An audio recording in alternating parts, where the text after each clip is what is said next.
Buenos días, chicos. Menudo veranito nos hemos pegado, ¿eh? Madre mía, bacano. ¿Cuánto hace que no nos vemos? Fue desde el podcast de Padrileonos, que fue a finales de junio, o a principios, no sé, fue en julio, solo sé. Es verdad, el último episodio, que fue sobre la divulgación. Efectivamente. ¿Cuánto tiempo hacía que no nos veíamos, bacano? Pero bueno, nueva temporada, nuevo episodio y también nuevas compañías. Hoy estamos aquí con Kevin. Hola, muy buenas a todos, chicos. Para empezar mi presentación, mi nombre es Kevin. Soy estudiante de Física e Instrumentación Espacial de la Universidad de Alcalá de Henares, al igual que vosotros, ¿no? Sí, estamos aquí tres compañeros. Aquí Alcalá representando. Eso es. Eso es. Y bueno, si me permitís, hoy traemos un tema muy interesante al podcast en el que vamos a relacionar en concreto la música, ya que evidentemente todos vosotros escucháis música, y la física, claro, porque al final cada uno hemos encontrado artículos muy interesantes y nos parecía muy bonito, muy bonita, de hecho, la relación entre la ciencia con el arte. Y no sé, a mí en particular me emociona en el fondo. ¿Vosotros qué pensáis? Por ahora que sí. Es una relación muy íntima la que tiene el arte en general con la física, en concreto en este caso.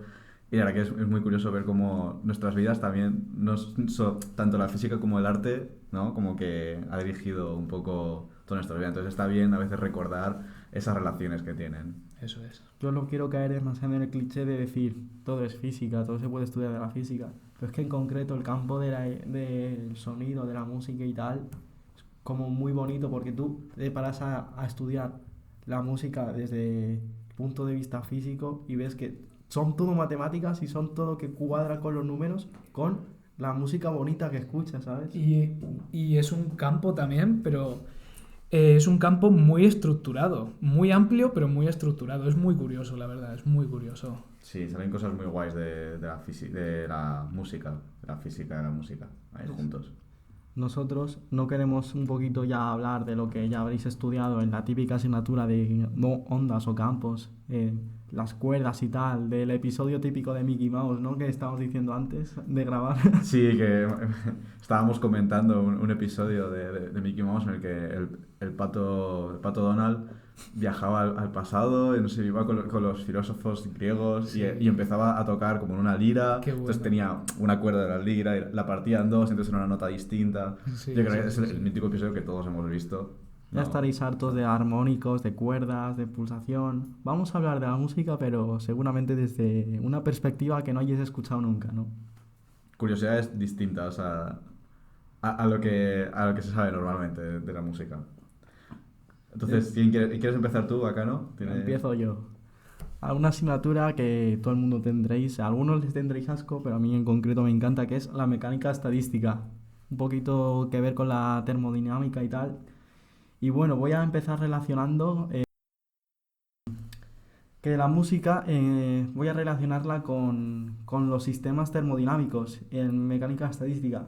¿Y cómo voy a hacer esto? Bueno, pues hay una característica curiosa de la música que os habréis fijado, que es que tiene flecha del tiempo, es decir, que hay un tiempo que fluye dentro de la música y no tiene sentido, porque el tiempo que es como lo que ocurre entre un suceso y otro, en lo que hay una diferencia de entropía, porque cuando todo es igual, todo tiene la misma entropía, pues no tiene sentido hablar del tiempo, ya que no fluye como tal. Pero en la música sí que hay un sentido, hay un sentido de la flecha del tiempo en el que tiene sentido hablar, ya que si lo pones al revés, por ejemplo, le inviertes el sentido, deja de ser música, ya no es lo mismo. Entonces hay sonidos que, como la música, que sí que tienen flecha del tiempo y que sí que se pueden relacionar con estos sistemas. Entonces, para simplificarlo un poquito, vamos a imaginar una caja llena de partículas, típico que hace el profe, una caja, un cuadrado con bolas dentro. Pues vamos a imaginarnos eso en la cabeza. Entonces, ¿qué sería? Vamos a plantear el sistema con máxima entropía. ¿Qué sería la máxima entropía que os imagináis, chicos? Un sonido indistinguible de un tiempo a otro.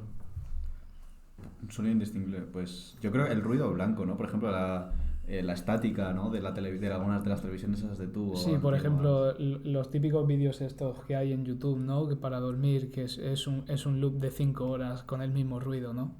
Uy, ahí te has acercado, Kevin, a una cosa que voy a decir después, pero sí, es la estática, el ruido blanco, efectivamente, es el ruido blanco, a ver, que me trabo, es la máxima entropía, es indistinguible, ahí no hay flecha del tiempo, todas las direcciones prevalecen y ninguna prevalece a la vez para seguir la flecha del tiempo. Sin embargo, hay una especie de ruido que no sé si habréis oído hablar de él, es un nombre bastante peculiar, ruido rosa.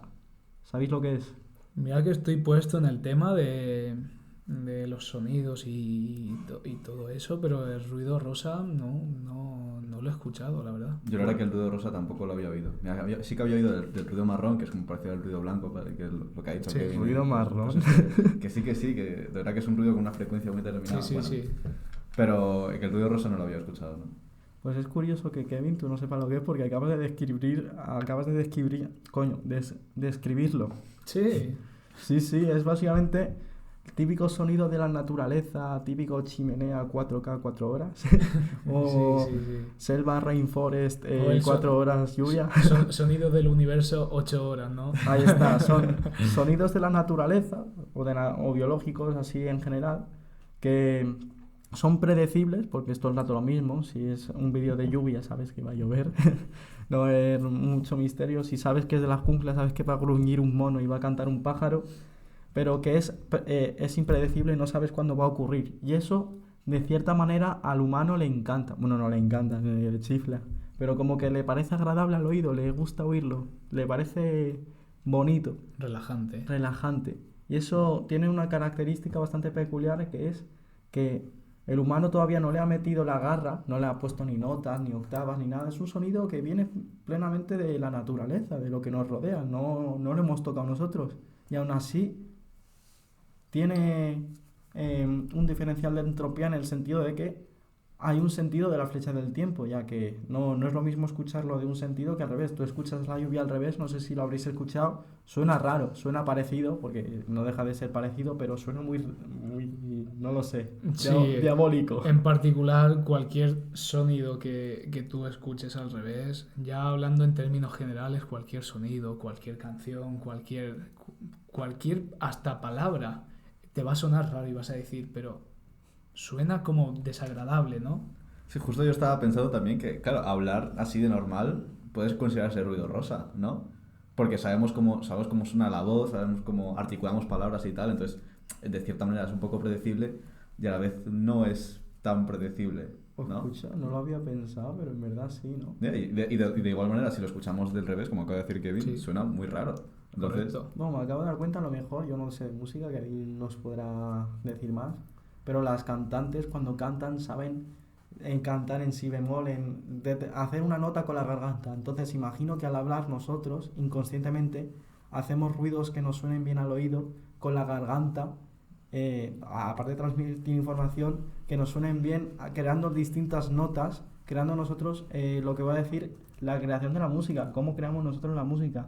Entonces va por un poco por ahí, a lo mejor usamos la garganta para crear los sonidos que más agradables nos parecen, porque Sí. también somos capaces de hacer gruñidos sin sentido.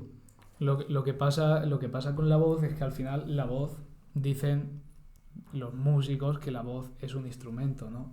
Al fin y al cabo. Entonces, cada instrumento tiene su tono, tiene su Timbre. resonancia, su timbre, eso es, su timbre. Entonces, claro, tú cuando articulas, cuando dices una palabra, cuando la dices en un tono, vas cambiando de nota en nota y eso puede sonar agradable, pero al mismo tiempo, dependiendo del tono, por ejemplo, cuando una persona está enfadada y te grita, eso al fin y al cabo es una nota, pero te suena desagradable. Ahora mismo, por ejemplo, que estoy con mocos, de vez en cuando se me va la voz, sueno ronco. Eso es.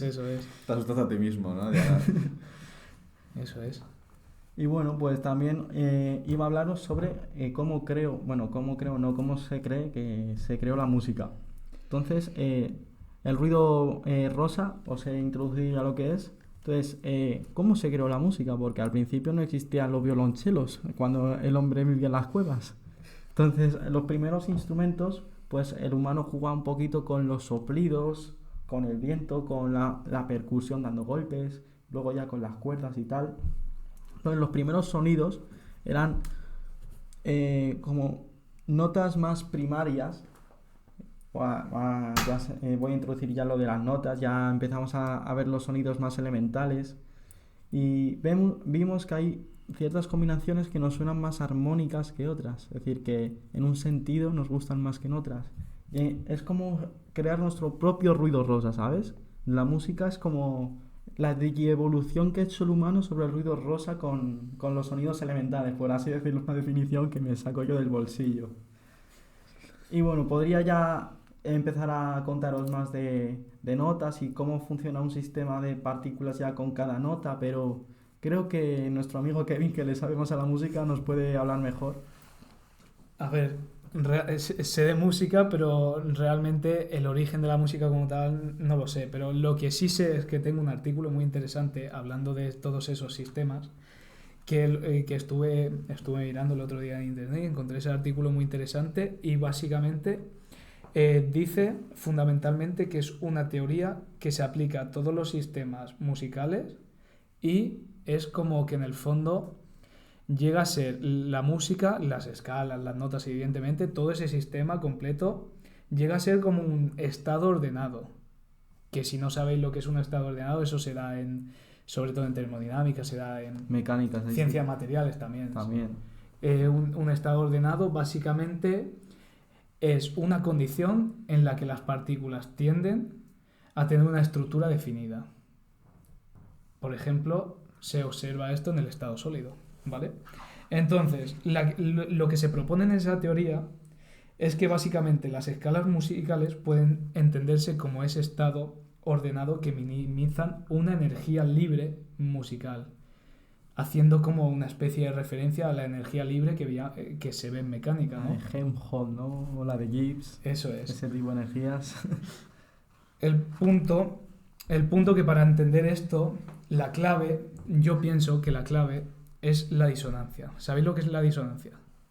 Yo he investigado, pero antes de ponerme con esto no lo sabía. La disonancia son dos sonidos a la vez, ¿no? Eso es. Ah, sí. Básicamente la disonancia es que dos o tres notas suenen a la misma vez. Normalmente la disonancia se usa muy frecuentemente cuando dos notas suenan como mal, desagradable, eso es lo que he ¿no? escuchado yo. Disonancia es cuando algo te suena raro o mal. Sí, pero ahora quiero llegar a eso. La disonancia, al fin y al cabo, es un sistema en el que nosotros tenemos para hacer sonar una nota, 2, 3, 4, y esa disonancia se puede cuantificar. ¿Con qué se cuantifica? Con la rugosidad. Rugosidad. Seguramente es como una rugosidad en el sentido de los materiales, ¿vale? Vale. Entonces, la idea es que la música trata de minimizar esa disonancia, ¿vale? Esa disonancia total, de forma muy parecida al material, evidentemente. Entonces, se busca con la música un estado de menor energía. ¿Qué hace ese estado de menor energía? Es el punto en el que las notas, las armonías, suenan bien. Entonces, a lo que quiero llegar es que básicamente la música está desarrollada por un sistema musical en el que, por ejemplo, hablo en el caso de Occidente, son 12 notas. 12 notas. Desde el Do hasta el Do, que es una octava. Esas notas que hay intermedias, Do, Re, Mi, Fa, Sol, La, Si, Son Do, 12, ¿no? más los medios tonos, que son Do sostenido, Mi bemol, todas esas cosas, llegan a ser 12 notas. ¿Qué ocurre? Que esa escala, esa octava, es como una invención del ser humano y es como que esa escala está escrita en una escala logarítmica. No me metí mucho en ese tema porque al final es algo más complejo, pero básicamente os doy ese dato, que es las notas que conocemos, nuestro sistema musical es logarítmico, ¿vale? Entonces, con esto, como decía antes, basándonos en la energía libre musical, se puede demostrar que variando la temperatura ¿vale? Buah, has visto lo mismo que yo entonces. O Sí. sea, se puede demostrar que variando la temperatura, ese sistema musical es como que empieza a volverse loco, entre comillas. ¿Tú has visto la gráfica que era una línea recta con unos 20 grados o algo así? Y según iba bajando iban apareciendo picos, ¿no? Sí, Que aparecían los 12 picos. sí, Buah, eso es correcto. brutal. Pues eso, básicamente que al variar la temperatura, en concreto al aumentar la temperatura, ese sistema musical es como que empieza a volverse loco. Entonces, ¿qué se busca? Que a bajas se ha comprobado también, evidentemente, lo contrario de eso es que a bajas temperaturas sea un sistema muy estable, ¿no? Entonces ahí, en ese sistema estable a muy bajas temperaturas, Sí. es cuando la melodía empieza a sonar bien. Es curioso, me parece muy curioso. Entonces, a la conclusión que quiero llegar es que la música, como bien dicen los científicos, es una consecuencia inevitable de cómo percibimos el sonido. Y como observación, con este descubrimiento, podemos entender o podemos llegar a entender, mediante investigaciones, cómo los animales pueden percibir el sonido. No jodas. Claro, Sí. entonces por eso hay muchos vídeos que se ven cómo los animales reaccionan a la música Eso y es, tal. eso es, porque cada animal, cada ser tiene una percepción distinta del oído, evidentemente. Los murciélagos, por ejemplo, notan más sonidos que nosotros, tienen el rango de Sí. escucha, entre comillas, más amplio. Pueden ¿no? ir hasta 60 kilohercios. Eso es. Y bueno, básicamente, Yo en lo que vi, Kevin, sobre tu lo voy a relacionar un poquito también con la entropía. Soy un poco pesado con ella, pero es en una magnitud que me encanta. Y pues bueno, también, aparte de minimizar la energía, obviamente se maximiza todo lo que se pueda la entropía. Entonces, en un sistema termodinámico, ¿qué ocurre? Que este equilibrio entre mínima energía y máxima entropía viene dada por la temperatura. La temperatura es el que determina cómo de mínimo es uno y cómo de máximo es otro.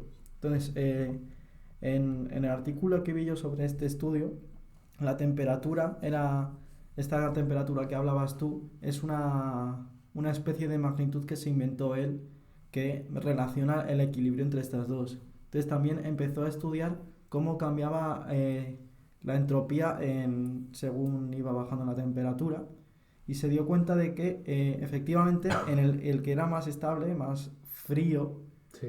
había el equilibrio perfecto, porque si hay demasiada entropía,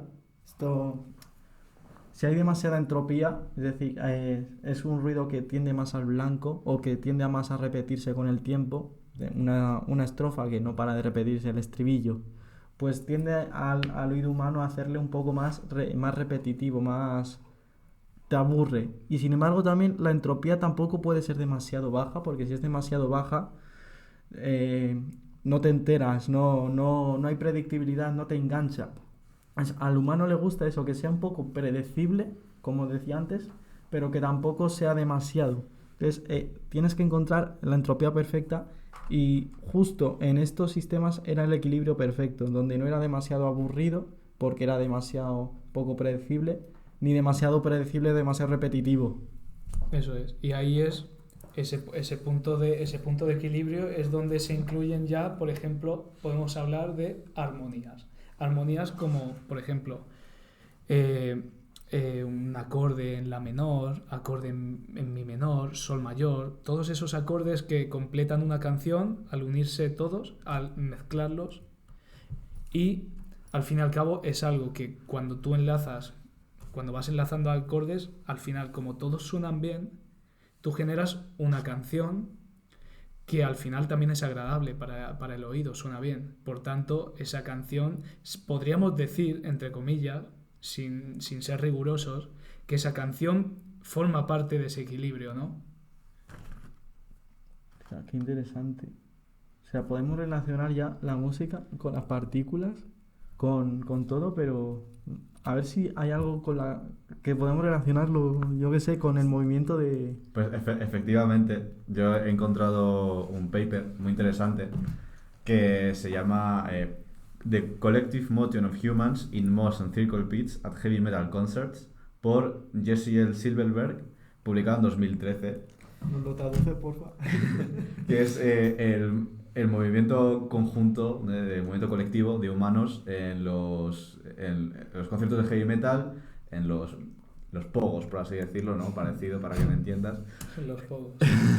Básicamente. Vaya Entonces, palizas. el estudio lo que quería realmente era estudiar como el comportamiento humano, ¿no? Aleatorio, ¿no? Que de normal es bastante difícil de estudiar en la calle, por ejemplo, porque en la calle nos regimos por reglas sociales que realmente, aunque no nos demos cuenta, están muy interiorizadas en nosotros, y entonces, por mucho que queramos hacer movimientos aleatorios y demás, es un poco complicado, ¿no? Porque ya, o sea, nuestro subconsciente como que ha aceptado esas reglas sociales y las tenemos muy internalizadas. Entonces, en los conciertos de heavy metal, como que esas reglas sociales desaparecen parcialmente, ¿sabes? Correcto. Por lo que sea.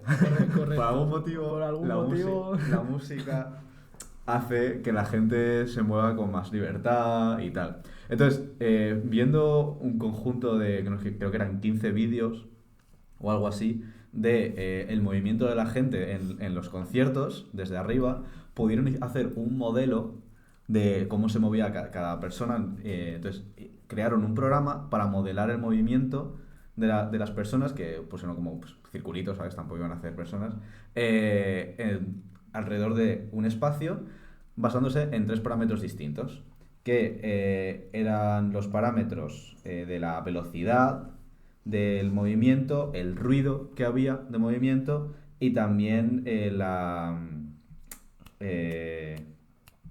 las colisiones que tenían entre ellos. Entonces, haciendo un modelo y variando estos 3 parámetros, pudieron ver que la gente en los conciertos de heavy metal tenían 2 estados principales. En los mosh pits es cuando la gente se va básicamente al centro a dar vueltas y pegarse entre ellos, tal. Sí. Lo vieron que era como un estado de un gas desordenado, que justo responde a las ecuaciones de Maxwell-Boltzmann para un gas ideal en equilibrio. Entonces, cuando la gente está bailando en un mosh pit, en un concierto de heavy metal, dándose golpes entre ellos y moviéndose con total libertad, es cuando más nos parecemos a un gas ideal, al movimiento de las partículas de un gas ideal. Es decir, es un movimiento mucho más natural y mucho más... o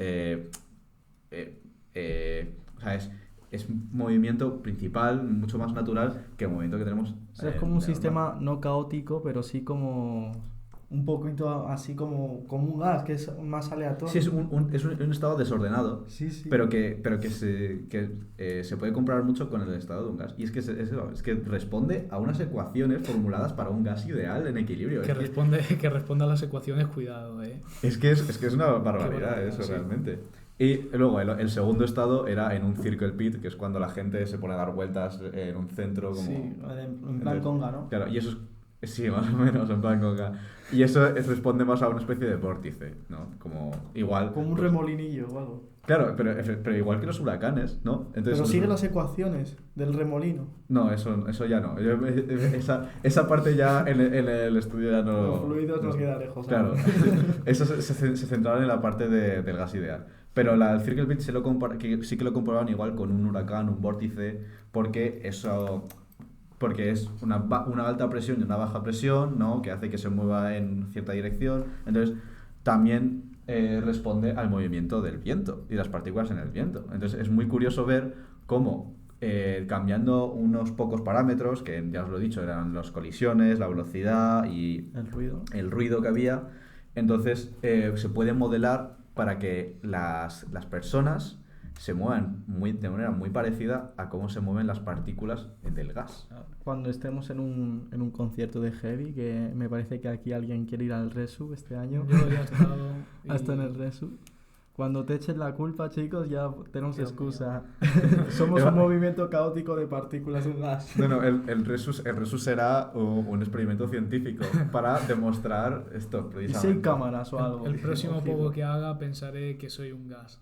Soy un vórtice, señores. Entonces, además, también añadieron un poco más curiosidades, como por ejemplo, el 95% de los circle pits giraban en sentido antihorario. Sí, es correcto, ¿eh? Y eso, sí. Sí, sí, y además yo me he fijado también. No les yo- jodas, Es eso que- porque estamos en el hemisferio norte. Es que, de hecho, yo, por ejemplo, todos los pogos que he hecho, siempre hemos girado en sentido antihorario, ahora que me doy Hay que cuenta. preguntar cómo giran en Australia. Igual ese es otro 5%, ¿sabes? ¿Quién sabe?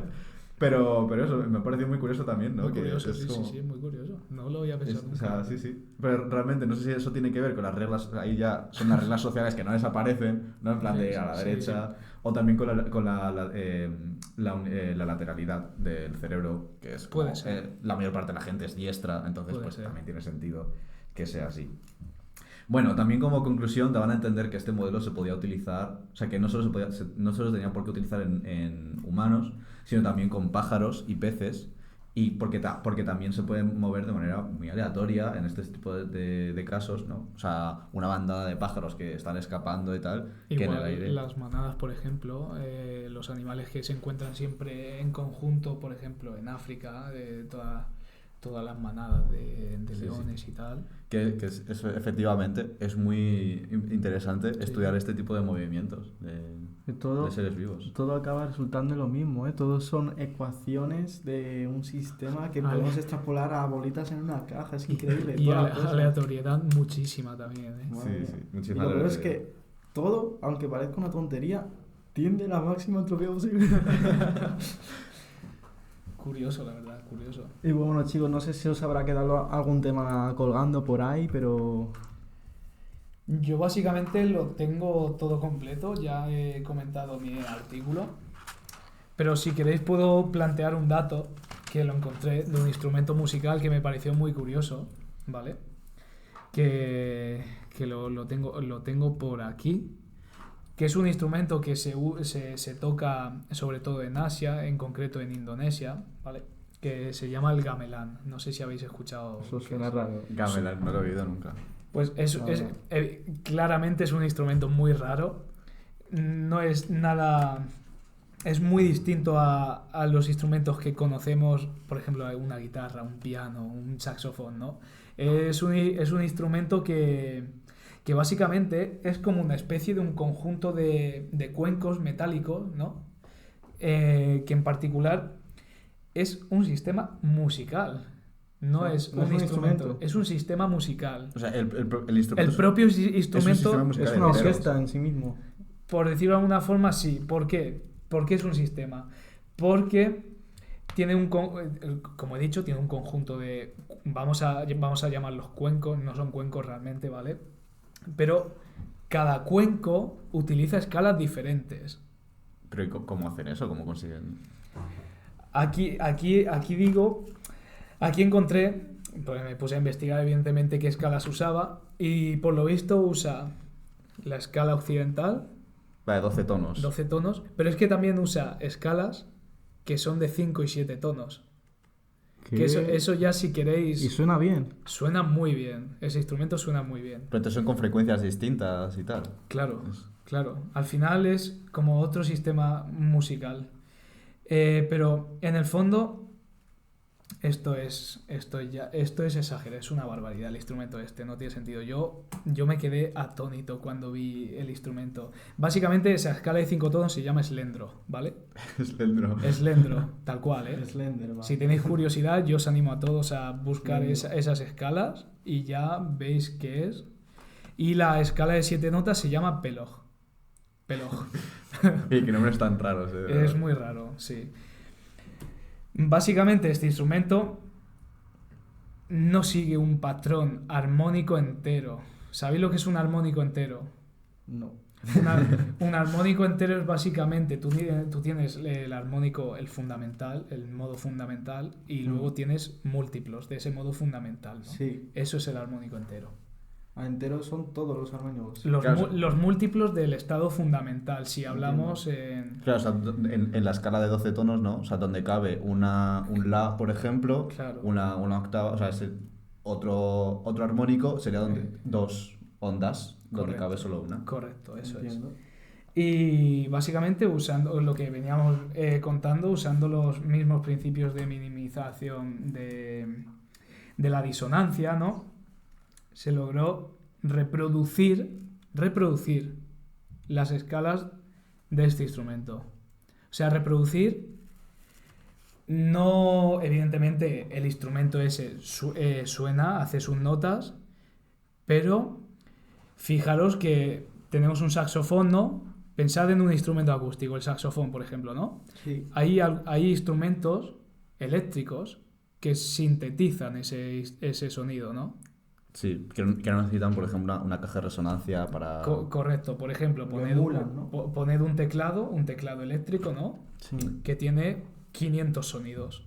Sí. Eso emula el sonido, ¿vale? Sí, una simulación de sonido. Pues con las técnicas estas que veníamos diciendo de la disonancia y tal, de la disonántica, se ha podido emular ese sonido que no se había hecho O antes. sea, el sonido del gamelán Sí. se ha podido emular con Sí, correcto. disonancia. Os animo a todos a escuchar ese instrumento porque es muy interesante, es muy raro. Y básicamente ya como conclusión, no sé si tenéis que comentar algo antes.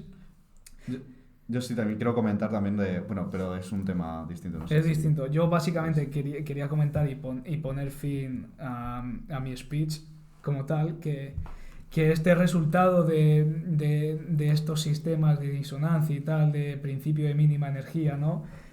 Sugiere que todos los sistemas musicales, ¿vale? No son aleatorios, sino que surgen de principios universales, ojo, principios universales de la propia percepción sonora.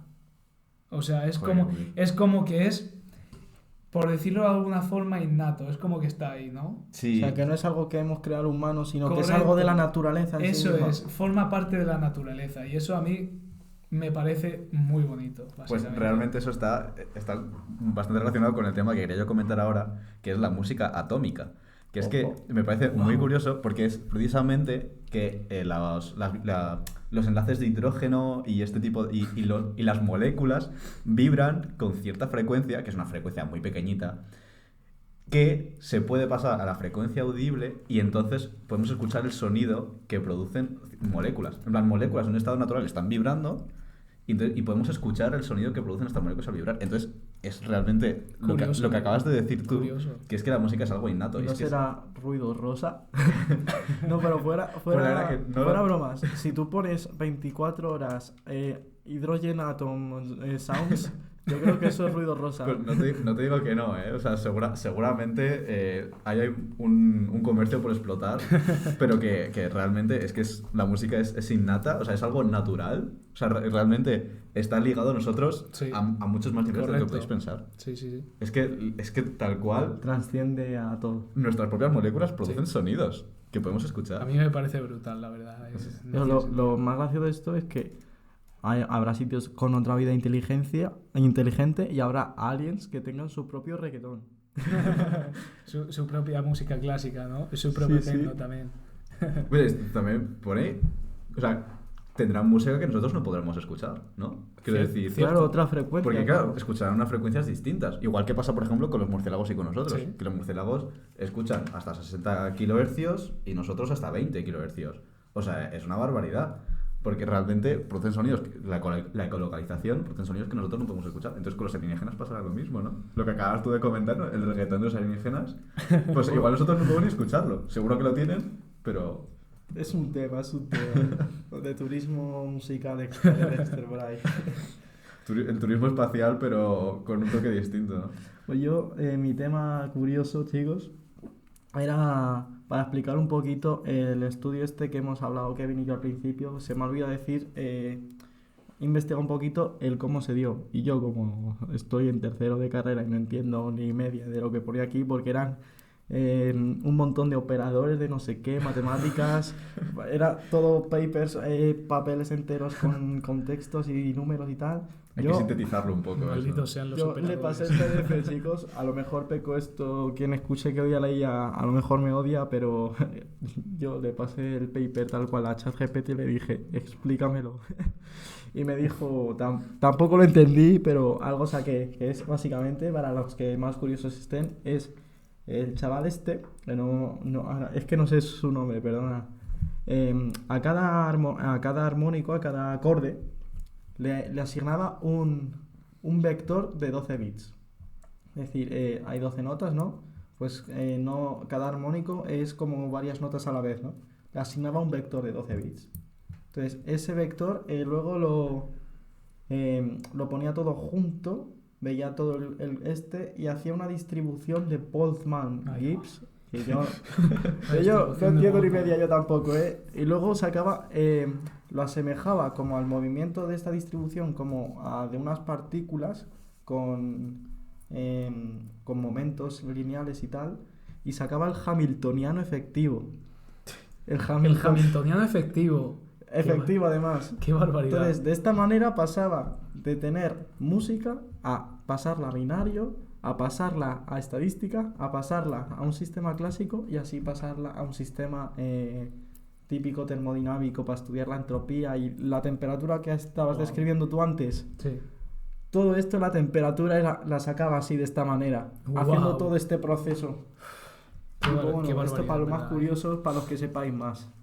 En la descripción de este os pondremos alguna de las fuentes que hemos sacado, obviamente. Para los más curiosos que se pongan a leerlo, que nos lo expliquen. Y pues bueno, chicos, esto ha sido todo. Nos vamos a despedir. ¿Tenéis alguna frase, algo que queráis decir?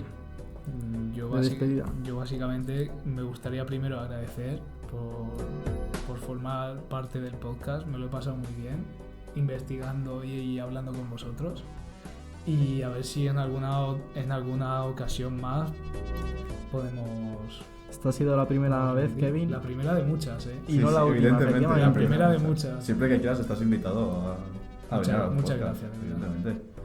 Yo quería quedarme un poco con lo que ha dicho Kevin antes, de que realmente la música y nosotros estamos entrelazados de muchas más maneras de las que creemos.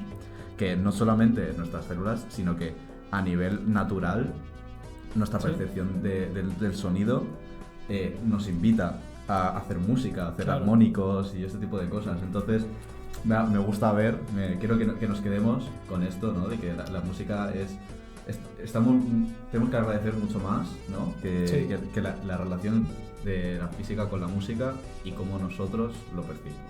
Yo quiero decir que dejar ahí un poquito para los oyentes, cuando hablen con sus amigos, este pequeño dilema, ver que discutan un poquito, que también la chicha, el discutir, que mola. No solo los reggaetones marcianos. La música se inventa o se descubre. Pues yo personalmente creo que se ha descubierto con lo que hemos hablado, pero que los oyentes escuchen esto, nos recomienden, eso es lo primerísimo, y luego que discutan con sus colegas. Y pues bueno, chicos, ha sido un placer. Nos vemos otro miércoles no sabemos qué miércoles, pero vamos a dar guerra todavía. Así que nos vemos otro miércoles. Así que chao, chao. Hasta Adiós. luego.